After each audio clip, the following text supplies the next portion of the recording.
In 1898, a French newspaper published this image of a West African warrior holding a spear and a shield emblazoned with the French flag. The image was meant to be a symbol of French victory over the warrior's people. But the warrior in the image is still standing. His feet are planted firmly on the ground and he is not broken.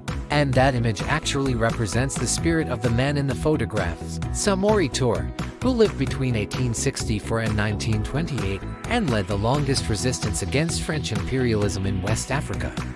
He was born in 1864 in the small village of Labia, near the modern-day Gabonese and Cameroonian border.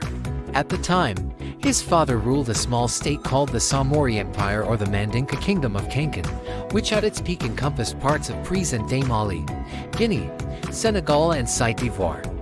It was one of many independent states in the region, each with their own languages, customs and traditions. The region was known as the Sudan, an Arabic word for the land south of the Sahara Desert. In the 19th century, it was home to around 10 million people, mostly of the Mandinka ethnic group. The vast majority of them were never conquered by the French. But the French did conquer 3 coastal regions, Senegal, Gambia and Sudan. Then came the Berlin Conference of 1884–1885, where European powers divided up Africa amongst themselves without consulting or caring about the people who lived there. They drew borders across rivers and tribes, creating artificial divisions that would have a lasting impact long after the Europeans left. When Samori was just 13 years old, his father died, and he became ruler of the Samori Empire. He worked to unite the various states of the Sudan under his rule and initially had good relations with the French. He even converted to Catholicism and took the name Charles de Brousset. In fact, he adopted French customs and even wore a French military uniform with a red fez on top of his head. But he soon realized that the French were just as interested in exploiting the resources of the Sudan as they were in trading with it. They wanted to use the land and take its resources without giving anything back. So, he started making plans to resist. He built a huge army, assembled a skilled and well-trained military force made up of between 20,000 and 60,000 men. He also developed a sophisticated military strategy, utilizing the terrain to his advantage. He knew that the French army was larger and better equipped than his own, so he used hit-and-run tactics, ambushing them in the bush and then disappearing into the forest before the French could regroup. The war began with the Battle of the River Niani in October 1891. Samori's forces defeated the French colonial troops who retreated to the fortress of Bamako, which Samori subsequently invested.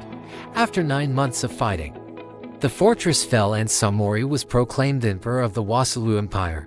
But the French were not ready to give up. They sent reinforcements to their West African colonies and launched a counterattack.